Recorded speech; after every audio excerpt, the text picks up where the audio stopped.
Break के बाद आप सभी का बहुत स्वागत है सी न्यूज भारत में। नमस्कार, मैं हूं रत्ना। वक्त हो गया है न्यूज बुलेटिन का। बात होगी बालोद की, जहां शहर कांग्रेस कमेटी ने शासकीय अस्पताल की व्यवस्थाओं को लेकर एक दिवसीय धरना प्रदर्शन किया। साथ ही बात होगी इंदौर की, जहां 7 अगस्त यानी कल 13वीं पश्चिम जोन पुलिस कोऑर्डिनेशन कॉन्फ्रेंस का आयोजन किया जाएगा। ऐसी तमाम खबरों पर विस्तार से चर्चा करेंगे।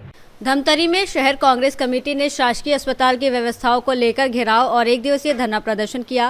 कांग्रेस कार्यकर्ताओं ने 10 सूत्रीय मांगों को लेकर ज्ञापन सौंपते हुए अस्पताल में डॉक्टरों की कमी, दवाइयों की अनुपलब्धता और मरीजों को रेफर किए जाने का आरोप लगाया। विधायक ओंकार साहू ने स्वास्थ्य व्यवस्था पर सवाल उठाते हुए सरकार पर लापरवाही का आरोप लगाया।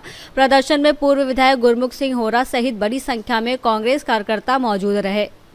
गरीबों की इलाज की अव्यवस्था को दूर करने के लिए हम लोगों ने छत्तीसगढ़ सरकार के ध्यान आकर्षित करने के लिए ये मांग रखे हैं और 10 सूत्री हमारी मांग है। छत्तीसगढ़ सरकार शासन के मुख्यमंत्री और स्वास्थ्य मंत्री श्याम बिहारी जायसवाल कहता है कि किसी गरीब को दवा के बगैर मरना नहीं पड़ेगा, लेकिन यहाँ के गरीब बगैर इलाज के मर रहे हैं। इलाज भी होता है तो उनको दवाई नहीं मिलता, सही समय में इलाज नहीं होता, यहाँ बेड नहीं मिलता, यहाँ डॉक्टर नहीं है। सबसे बड़ी मुख्य धमतरी जिला अस्पताल में कोई डॉक्टर ढंग से नहीं है, यहाँ ढंग से इलाज नहीं हो रहा है। इस मांग को हम लोग लेके आए हैं और कहते हैं छत्तीसगढ़ के स्वास्थ्य मंत्री श्याम बिहारी जायसवाल जी, हम उतना दवाई भेजते हैं, निश्चित तौर पे यहाँ करोड़ों रुपया का दवाई का फर्जी बिल बन के जा रहा है और गरीबों को इलाज नहीं कर रहे। तो ये फर्जी बिलिंग करने वाले के ऊपर कार्रवाई किया जाए, ये हमारी श्याम बिहारी जायसवाल से मांग है, छत्तीसगढ़ मुख्यमंत्री से मांग है, जिला के कलेक्टर से मांग है और यहाँ की व्यवस्था को सुधारा जाए ताकि हमारे गांव के गरीब परिवार के लोग इलाज कराने आते हैं उनको वापस न जाना पड़े। जब भी गांव के गरीब इलाज कराने आते हैं तो यहाँ के लोगों को रायपुर भेज दिया जाता है। ये अस्पताल, इतना बड़े जिला अस्पताल आज रिफर सेंटर रह गया है। तो मैं माननीय आप लोगों को मीडिया के माध्यम से माननीय स्वास्थ्य मंत्री, माननीय मुख्यमंत्री जी से एक ही निवेदन करना चाहता हूँ कि यहाँ का व्यवस्था सुधारा जाए। ये तो हमारा एक अलर्ट था, अगर व्यवस्था नहीं सुधरेगा उग्र आंदोलन करेंगे, यही अनशन करेंगे। हमारे ब्लॉक कांग्रेस कमेटी के तत्वाधान में आयोजित हुआ है, मैं उनको भी धन्यवाद देता हूँ कि इस गरीब के जो दवाई के लिए लड़ रहे हैं और ऐसी हमारे ब्लॉक अध्यक्ष जी बहुत अच्छा काम कर रहे हैं, मैं उनको धन्यवाद। धमतरी छत्तीसगढ़ से सी न्यूज संवाददाता रमेश कुमार चेलक की रिपोर्ट। इंदौर में 7 अगस्त यानी कल 13वीं पश्चिम जोन पुलिस कोऑर्डिनेशन कॉन्फ्रेंस का आयोजन किया जाएगा। ब्रिलियंट कन्वेंशन सेंटर में होने वाले इस सम्मेलन में पश्चिम जोन के 7 राज्यों की डीजीपी और आईजी स्तर के अधिकारी शामिल होंगे। बैठक में साइबर अपराध, ड्रग्स नेटवर्क, संगठित अपराध और अंतर्राज्यीय अपराधियों की गतिविधियों पर विस्तार से चर्चा की जाएगी। साथ ही राज्यों के बीच बेहतर समन्वय, सूचनाओं के आदान प्रदान और संयुक्त अभियान की रणनीति तैयार की जाएगी। पुलिस कमिश्नर संतोष कुमार सिंह के निर्देशन में सम्मेलन की सुरक्षा और अन्य व्यवस्थाओं की तैयारियां अंतिम चरण में हैं। डीसीपी अमन सिंह राठौर ने बताया कि आयोजन को सफल बनाने के लिए सभी आवश्यक इंतजाम किए जा रहे हैं।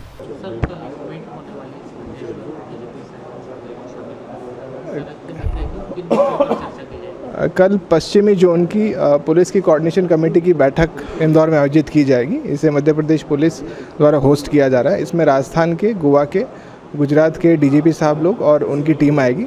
महाराष्ट्र के डीजीपी साहब इसमें वीसी से जुड़ेंगे और दादरा नगर हवेली और दमन दीव यहाँ के पुलिस ऑफिसर्स भी आएंगे। कुल 7 राज्यों की इसमें सहभागिता है। अलग अलग विषयों पे इस पर विचार विमर्श होगा, जिसमें साइबर सुरक्षा, महिला सुरक्षा एवं नारकोटिक्स के बिंदु हैं। सभी लोग उसमें अपना प्रेजेंटेशन देते हैं और आगामी वर्षों में उससे कॉम्बैक्ट की एक रणनीति, स्ट्रेटेजिक योजना इसमें बनाई जाती है। ये कल आयोजित की जाएगी। इंदौर से सी न्यूज संवाददाता अमर शाह की रिपोर्ट। खरगोन जिले के महेश्वर में गुरुवार सुबह अहिल्या घाट पर एक महिला ने किले की करीब 80 फीट ऊंची दीवार से छलांग लगा दी। घटना में महिला गंभीर रूप से घायल हो गई, जिसे पुलिस ने तत्काल सामुदायिक स्वास्थ्य केंद्र पहुंचाया, जहां डॉक्टरों ने उसे मृत घोषित कर दिया।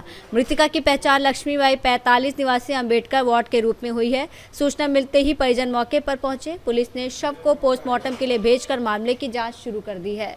पुलिस परिजनों के बयान और अन्य साक्ष्यों के आधार पर घटना के कारणों का पता लगाने में जुटी है। मामला भी है, हम किला देखने आए थे, यहाँ हम जा रहे थे ऊपर जा रहे थे और घाट साहब ने एकदम आवाज़ भी लगाई है माताराम को, ये माताराम जा रहे थे, ये इधर बताओ, ये माताराम जा रहे थे ऊपर और मैंने सिर्फ देखा वो घाट साहब आवाज़ लगा रहे थे, भाई इतना सा मैंने देखा और हम दर्शन करने चले। कहाँ थे माताराम? माताराम ऊपर थे यहाँ किले पे। क्या शुभ नाम आपका? नितेश शुक्ला। कहाँ से हो? नेपाल। ये बाहर से आए किले के अंदर, उनके हाथ में मीठे वगैरह जो भी खाने का जो भी सामग्री था वो लेके आए और इधर पाइंटे पे गए। तो उधर जाना अलाउ नहीं है, तो वो वहाँ जाके बैठ गए, मिठाई खा रहे थे। मैं गया वहाँ पे, मैंने उनको रोका, मना किया कि भाई माँ साहब यहाँ पे बैठना अलाउ नहीं है और यहाँ से आप वापस चले जाओ। तो वो माने नहीं, जीत किया। तो मैंने जबरन में मिठाई छीनने का कोशिश किया, तो फिर वहाँ से निकल लिए और वहाँ से बाहर आ गए पॉइंट से और इधर आइले स्टोर में चले गए। उसके बाद में मैं बाहर आया और यहाँ पे हमारे जो कपल आए थे उनकी रसीद करवाने बाहर इधर निकल आया घाट पे। जब तक वापस वो पॉइंट पे चले गए और वहाँ से छलांग लगा दी। क्या नाम लिखते हो आप? मेरा नाम है धन सिंह चौहान। क्या पद पे हो आप? मैं यहाँ पे सिक्योरिटी गार्ड की नौकरी कर रहा हूँ। खरगोन से सी न्यूज़ संवाददाता नीलेश की रिपोर्ट। लातेहार के बरवाडीह प्रखंड मुख्यालय स्थित बस स्टैंड रन बसेरा परिसर में मुख्यमंत्री दाल भात केंद्र के बाहर जल जमाव से यात्रियों और स्थानीय लोगों की परेशानी बढ़ गई है। बारिश का पानी जमा होने से पूरे परिसर में कीचड़ और गंदगी फैल गई है, जिससे लोगों को आवागमन में दिक्कतों का सामना करना पड़ रहा है। स्थानीय लोगों के अनुसार पहले जल निकासी के लिए नाली की व्यवस्था थी, लेकिन सड़क और भवन निर्माण के दौरान निकासी मार्ग बाधित हो गया, जिसके कारण हर साल बरसात में ये समस्या गंभीर हो जाती है। जल जमाव का असर बस यात्रियों, दुकानदारों और दाल भात केंद्र आने वाले लोगों पर पड़ रहा है। लोगों का कहना है कि कई बार पीसीसी सड़क निर्माण और नाली व्यवस्था को लेकर मांग उठाई गई, लेकिन अब तक कोई ठोस कार्रवाई नहीं हुई। स्थानीय लोगों ने प्रशासन से बंद नालियों की सफाई, जल निकासी की अस्थायी व्यवस्था और जल्द सड़क निर्माण कराने की मांग की है। लातेहार से सी न्यूज़ संवाददाता बबलू खान की रिपोर्ट। लातेहार के बरवाडीह में विश्व आदिवासी दिवस के अवसर पर 9 अगस्त को आरके +2 उच्च विद्यालय परिसर में भव्य मिलन समारोह का आयोजन किया जाएगा। कार्यक्रम को आदिवासी समाज की कला, संस्कृति, परंपरा, विरासत, जन अधिकार और सामाजिक एकता को समर्पित किया जाएगा। आयोजन की तैयारी को लेकर हुई बैठक में समिति का गठन किया गया, जिसमें डीपा की मुखिया वेरोनिका कुजूर को अध्यक्ष, बोरवाई मुखिया आशीष सिंह को उपाध्यक्ष और दिलीप सिंह को सचिव बनाया गया। बैठक की अध्यक्षता आशीष सिंह ने की। विधायक प्रतिनिधि प्रेम कुमार सिंह उर्फ पिंटू ने बताया कि बरवाडीह में पहली बार इस स्तर पर विश्व आदिवासी दिवस मनाया जा रहा है। समारोह में ग्राम प्रधान पाहन बेगा, जनप्रतिनिधि और समाज के गणमान्य लोग शामिल होंगे। कार्यक्रम के मुख्य अतिथि विधायक सह विधानसभा सभापति रामचंद्र सिंह रहेंगे। आयोजन समिति ने क्षेत्र के लोगों से बड़ी संख्या में पहुंचकर कार्यक्रम को सफल बनाने की अपील की है। लातेहार से सी न्यूज़ संवाददाता बबलू खान की रिपोर्ट। मोतिहारी के राधानगर स्थित Manorama Devi सीकरिया A&M training school में विश्व स्तनपान सप्ताह के अवसर पर जागरूकता कार्यक्रम आयोजित किया गया। कार्यक्रम का शुभारंभ अतिथियों ने दीप प्रज्वलित कर किया। छात्राओं ने पोस्टर के माध्यम से स्तनपान के महत्व को बताया। वक्ताओं ने मां के दूध को शिशु के लिए अमृत बताते हुए जन्म के बाद 6 महीने तक केवल स्तनपान कराने का संदेश दिया। कार्यक्रम में मातृ और शिशु स्वास्थ्य, क्लोस्ट्रम के महत्व और स्तनपान को लेकर जागरूकता बढ़ाने पर जोर दिया गया। पोस्टर प्रतियोगिता में शामिल छात्राओं को मेडल और प्रशस्ति पत्र देकर सम्मानित किया गया। फीडिंग वीक जो चलाया गया है, ये 1992 से स्टार्ट किया गया, जो वाबा ऑर्गेनाइजेशन के तहत किया गया, जिसमें हमारे गवर्नमेंट के जो ऑर्गेनाइजेशन हैं, WHO और यूनिसेफ, उनके तहत इनका भी सहयोग होता है। तो ये स्पेशली इसलिए किया गया है क्योंकि यहाँ पे हमारे यहाँ समाज में बहुत लोग जागरूक नहीं हैं, गांव घर में जागरूक नहीं है। वो लोग क्या करते हैं कि अपने 6 मंथ के पहले ही बच्चे को पानी का घूंट दे देते हैं, कुछ खिला देते हैं कि अरे बच्चे तो बहुत एक्टिव हैं, उन्हें हम खिला देते हैं, बट ऐसा नहीं करना था। इसलिए ये जागरूक करने के लिए ये वीक मनाया गया कि हम एक स्पेशली एक साल में एक वीक मनाते हैं कि हम सभी को जागरूक करें कि ब्रेस्ट फीड कितना इम्पॉर्टेंट है एक बच्चे के लिए। वो इम्यून पावर कितना ही स्ट्रॉन्ग करता है एक बच्चे का, अगर ब्रेस्ट में फीड वो करता है, अगर तो 6 मंथ तक वो करता है तो उसका इम्यून पावर एक बहुत ही स्ट्रॉन्ग होता है, जो हर रोगों से उसको लड़ने की क्षमता रहती है। वो किसी भी रोग से लड़ सकता है। आजकल आप भी आप लेटेस्ट में ही देखे होंगे, जो बच्चे आपको जो ब्रेस्ट फीड नहीं लिए हैं, जो बाहर के मिल्क ले रहे हैं, उन बच्चों को बहुत जल्दी कोई भी डिजीज़ अटैक कर जाता है। जबकि ऐसा जो ब्रेस्ट फीड ले रहे हैं कंटिन्यू, वो 6 मंथ तक वो दे रहे हैं। ऐसा नहीं है कि बस 6 मंथ तक ही देना है ये ब्रेस्ट फीड बच्चे को, ये हमें कंटिन्यू 2 वर्ष तक भी दिया जाता है।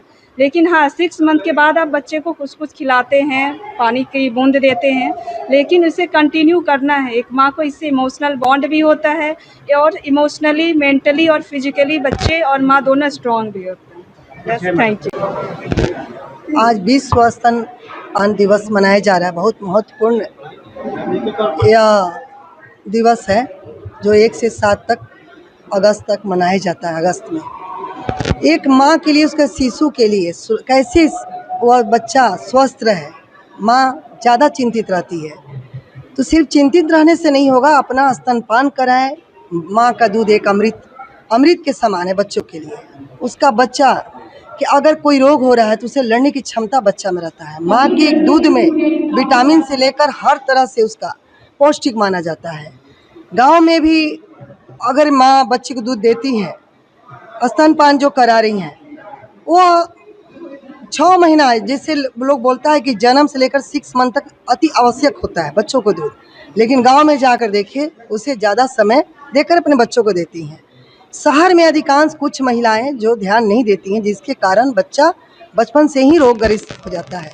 उसके बचाव के लिए ये महत्वपूर्ण योजना, ये नर्सिंग जो हमारे विद्यार्थी, उनके स्टाफ जो ये कार्यक्रम जागरूकता अभियान जो चला रहे हैं, इनको हम दिल से धन्यवाद देते हैं कि बहुत बढ़िया योजना है। और यह संदेश हर जगह जाए, यह संकल्प लें कि एक माँ के लिए बच्चा को दूध देना अति आवश्यक है। केंद्र सरकार प्रधानमंत्री मोदी जी के द्वारा प्रधानमंत्री मातृ वंदना योजना चलाई जा रही है। उसी के अंतर्गत हमारे आज मोतिहारी के मनोरमा देवी शिकारी एएनएम ट्रेनिंग स्कूल में छात्राओं को जागरूक किया गया। माँ और बच्चे की देखभाल कैसे करनी चाहिए, इसके बारे में बच्चों छात्राओं को सबको बताया गया। तो ये जागरूकता का कार्यक्रम हमारे यहाँ किया गया, जिसमें बच्चों ने पोस्टर भी बनाया, उन्हें सम्मानित भी किया गया। इस पर आए हुए अतिथियों ने, हमारी मीना मिश्रा जी आई थी जिला उपाध्यक्ष भाजपा से, और जीएनएम स्कूल की प्रिंसिपल आई थी प्रियंका जी, उन्होंने छात्राओं को इसके बारे में विस्तार से बताया। और सरकार लगातार इस योजना के तहत माताओं को लाभ भी देती है। कुछ पैसा भी सरकार की तरफ से हर बच्चों के पहले बच्चे पर आता है, दूसरे बच्चे पर भी आता है। धन्यवाद। उद्देश्य क्या है कार्यक्रम का? कार्यक्रम का मेन उद्देश्य था कि माताएं जागरूक हो कि बच्चे का पालन कैसे करना है, सरकार कितनी जागरूक है। अब बिहार सरकार लगातार मृत्यु दर है जो बच्चों का वो कम हो, इसी जागरूकता के लिए इस कार्यक्रम का आयोजन किया गया। मोतिहारी से सीनियर संवाददाता सचिन कुमार अंशु की रिपोर्ट। प्रयागराज के फाफामो स्थित विनीता हॉस्पिटल प्राइवेट लिमिटेड ने चिकित्सा क्षेत्र में बड़ी उपलब्धि हासिल करते हुए 71 वर्षीय महिला की दुर्लभ और गंभीर बीमारी superior mesenteric artery aneurysm and dissection का सफल इलाज किया है। अस्पताल के अनुसार प्रयागराज ही नहीं बल्कि उत्तर प्रदेश में इस तरह की जटिल एंडोवास्कुलर सर्जरी पहली बार सफलतापूर्वक की गई है। मरीज को कई दिनों से तेज पेट दर्द, उल्टी, मतली और कमजोरी की शिकायत थी। जांच में पता चला कि उनकी SMA धमनी में डिसेक्शन के साथ एन्युरिज्म और रक्त का थक्का बन गया था, जिससे आंतों में रक्त प्रवाह रुकने और जान का खतरा था। विशेषज्ञ चिकित्सकों की टीम ने अत्याधुनिक कैथ लैब में बिना बड़ा चीरा लगाए मिनिमल इन्वेसिव एंडोवास्कुलर तकनीक से सफल सर्जरी की और मरीज की स्थिति में सुधार हुआ। डॉक्टरों ने बताया कि ऐसे मामले बेहद दुर्लभ होते हैं और इनका उपचार काफी चुनौतीपूर्ण माना जाता है। अस्पताल निदेशक डॉक्टर बिंदु विश्वकर्मा ने कहा कि आधुनिक तकनीक और विशेषज्ञ सेवाओं के माध्यम से अब गंभीर बीमारियों का इलाज स्थानीय स्तर पर संभव हो रहा है। मरीज के परिजनों ने डॉक्टरों और मेडिकल टीम का आभार जताते हुए कहा कि समय पर मिले इलाज से उनकी मां को नया जीवन मिला है। चिकित्सकों ने लोगों से अपील की है कि लगातार तेज पेट दर्द, उल्टी या अन्य गंभीर लक्षणों को नजरअंदाज न करें और समय पर विशेषज्ञ चिकित्सक से सलाह लें। तो फाइनली विनीता हॉस्पिटल में आने के बाद मम्मी जी को फाइनली आज काफ़ी रिलीफ हो गया है। जो कि इतना क्रिटिकल ऑपरेशन हुआ उसमें बचने के चांस बहुत ही कम था, लेकिन हम भगवान को थैंक करेंगे, उसके बाद हॉस्पिटल को भी थैंक करना चाहेंगे, विनीता हॉस्पिटल को, और यहाँ के रहने वाले जो स्टाफ हैं और जितने डॉक्टर लोग हैं उनका बड़ा अच्छा कोऑपरेशन है, और टीम वर्क जो था बहुत अच्छा था, इसलिए हम पूरे टीम को भी धन्यवाद करना चाहेंगे।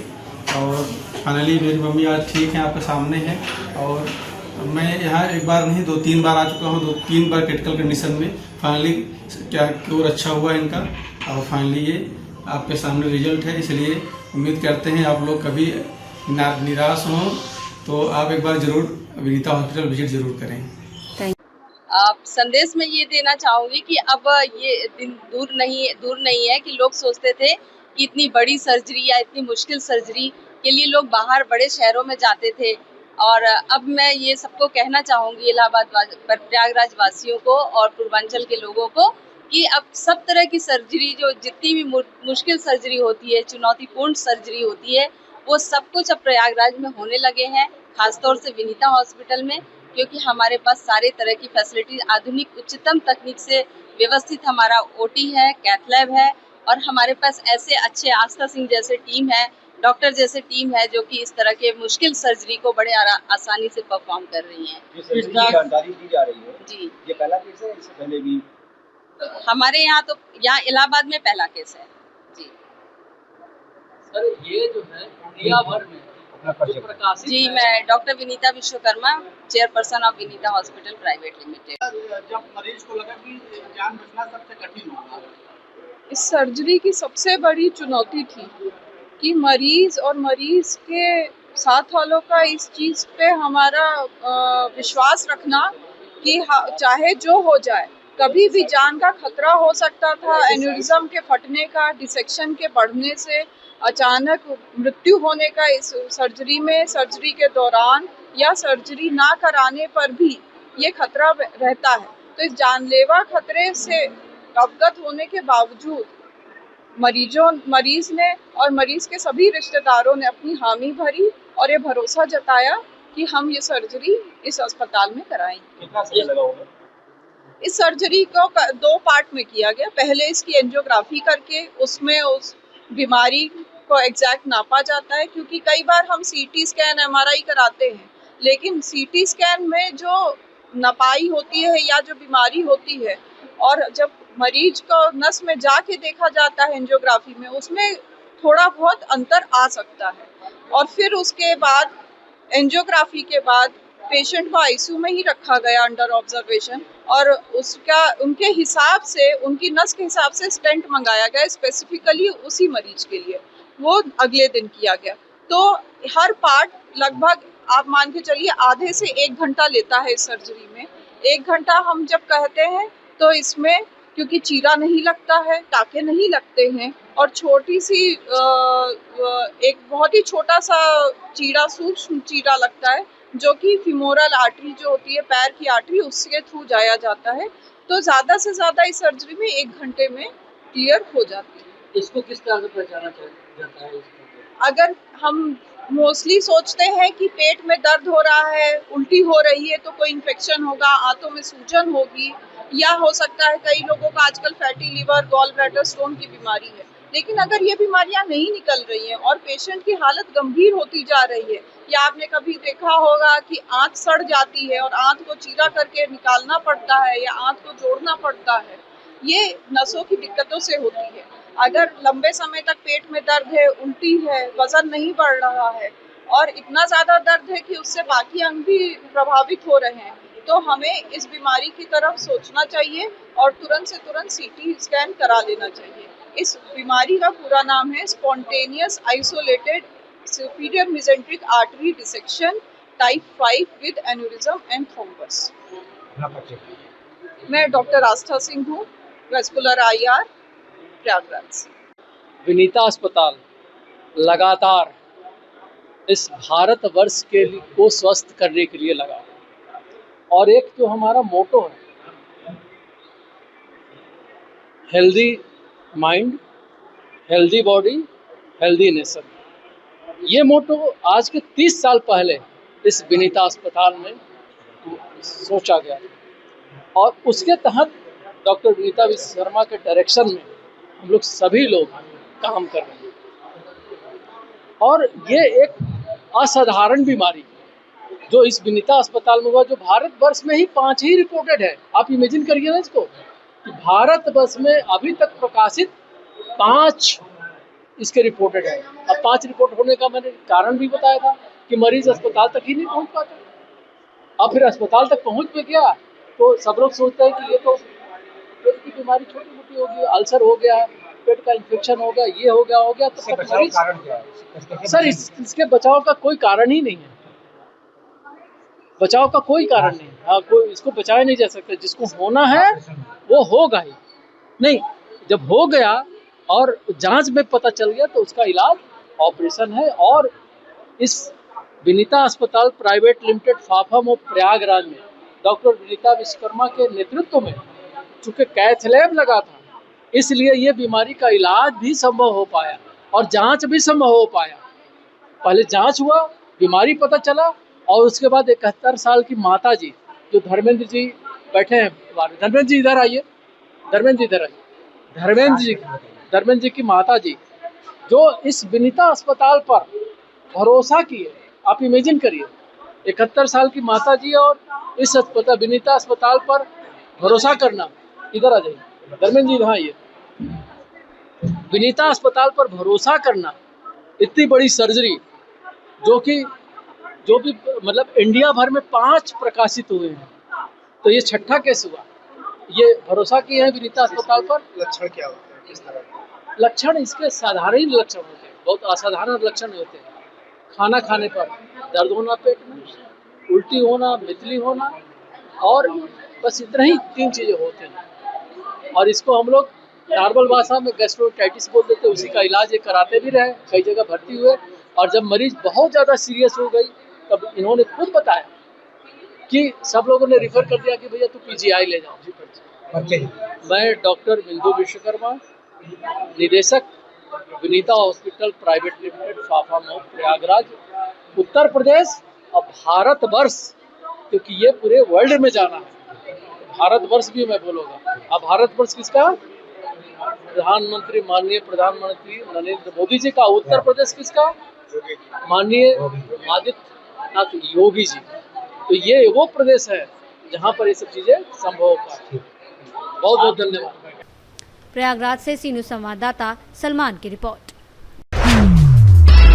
रायबरेली में आज़ाद समाज पार्टी के जिला अध्यक्ष और सरेनी विधानसभा क्षेत्र से प्रत्याशी कैप्टन केशव लाल पासी ने भीरा गोविंदपुर गांव में जनसंपर्क कर आगामी 2027 विधानसभा चुनाव की तैयारियों को लेकर लोगों को जागरूक किया। उन्होंने पार्टी के राष्ट्रीय अध्यक्ष और सांसद चंद्रशेखर आज़ाद की नीतियों के बारे में लोगों को जानकारी दी।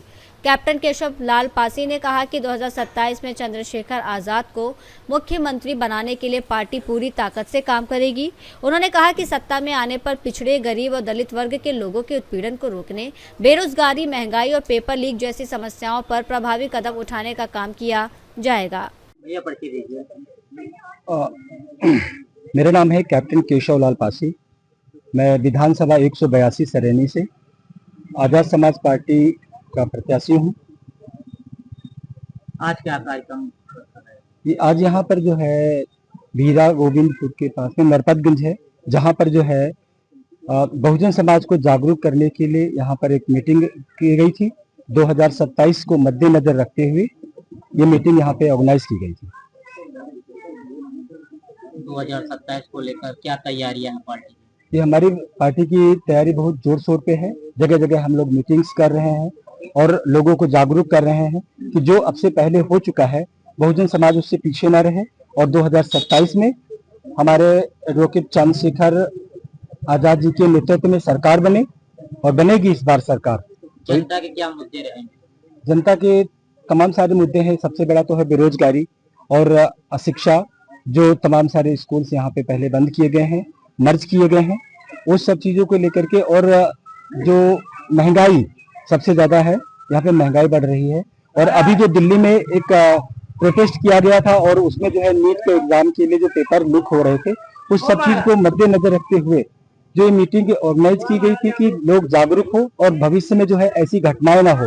ये जो तानाशाह सरकार यहाँ पे है उसको हटा करके अपनी बहुजन की सरकार बनाई जाए, ताकि जो है लोगों को न्याय और उनके अधिकार उनको मिले। जनता से क्या अपील करते हैं? जनता से हमारी यही अपील है कि जनता जो है इस चीज को समझे और अपने संविधान की रक्षा करे। जैसा कि अभी पूर्व के समय में जो है तमाम सारे इस तरह का हुआ है, जो एससी कानून है उसमें भी काफी फेरबदल हुआ है। तो इस तरह के जो मुद्दे चल रहे हैं जनता को कमजोर किया जा रहा है, ताकि आने वाले समय में जो है अगर हमारी सरकार बनी तो समाज के लिए जो है ना समानता का काम करेंगे, ताकि हमारा समाज का कोई भी वर्ग जो है ना पीछे ना जाए और जो पीछे है उसको लेकर के बराबरी की जाए। भैया परिचय दीजिए। मेरा नाम सनी गौतम है, मैं आजाद समाज पार्टी का जिला अध्यक्ष हूँ, जिला रायबरेली से। क्या कार्यक्रम आज रखा हुआ है? कार्यक्रम आज जिस तरह हमारा समाज बाबा साहब के विचारों की तरफ बढ़ रहा है और इसी बहुजन महापुरुषों की विचारधारा को लेकर आज कई सारे हमारे जिले पदाधिकारी और विधानसभा के कई सारे अध्यक्ष जी यहाँ पे मौजूद रहे और भारी संख्या में यहाँ पे देख लीजिए हमारी माताएं बहनें बैठी हुई और भारी संख्या में यहाँ पे समाज बहुजन महापुरुषों की विचारधारा के बारे में चर्चा हुई, समाज को जागरूक किया और साथ साथ में आज यहाँ पे यहाँ पे जो हमारा समाज है इन्होंने आज प्रण लिया और वचन दिया कि आज आने वाले समय पर 2027 में चंद्रशेखर भैया को इस सबसे बड़ा जो सूबा है उत्तर प्रदेश यहाँ पे उनको सीएम बनाएंगे जी। और जिस तरह हमारे समाज में अन्याय अत्याचार हो रहा है, लेकिन अभी तक हम लोग भटके हुए थे, लेकिन इस बार तितली को ही वोट देकर चंद्रशेखर भैया को यहाँ से विजयी बनाएंगे और इस देश का इस प्रदेश का मुख्यमंत्री बनाने का कार्य करेंगे। 2027 की तैयारियों को लेकर क्या पार्टी की तैयारी है? पार्टी की तैयारी बहुत जोरों शोरों से है और इस बार हम लोग सरकार बना रहे हैं 2027 में। रायबरेली से सी न्यूज़ संवाददाता वीरेंद्र साहू की रिपोर्ट। शाजापुर जिले के ग्राम हरलाई कला में भारतीय रिजर्व बैंक भोपाल और ग्राम पंचायत के संयुक्त तत्वाधान में ग्राहक जागरूकता कार्यक्रम आयोजित किया गया। कार्यक्रम में ग्रामीणों को digital banking, mobile banking, e-KYC, cyber fraud से बचाव, सुरक्षित बैंकिंग लेन देन और खाता धारकों के अधिकारों की जानकारी दी गई। आरबीआई अधिकारियों ने केंद्र और राज्य सरकार की विभिन्न जन कल्याणकारी योजनाओं, ऋण और सब्सिडी योजना के बारे में भी ग्रामीणों को बताया। इस दौरान ग्रामीणों ने बैंकिंग सेवाओं, डिजिटल भुगतान और साइबर ठगी से जुड़े सवाल पूछे, जिनका अधिकारियों ने सरल तरीके से समाधान किया। अधिकारियों ने लोगों से अपील की है कि वो ओटीपी, एटीएम पिन और बैंक खाते से जुड़ी गोपनीय जानकारी किसी से साझा ना करें और संदिग्ध कॉल और लिंक से सतर्क रहें। कार्यक्रम में बड़ी संख्या में ग्रामीण मौजूद रहे और उन्होंने बैंकिंग जागरूकता कार्यक्रमों को नियमित रूप से आयोजित करने की मांग की है। शाजापुर से सी न्यूज़ संवाददाता रमेश राजपूत की रिपोर्ट। बुलेटिन में फिलहाल इतना ही। देश और दुनिया की तमाम बड़ी खबरों के लिए देखते रहिए सी न्यूज़ भारत।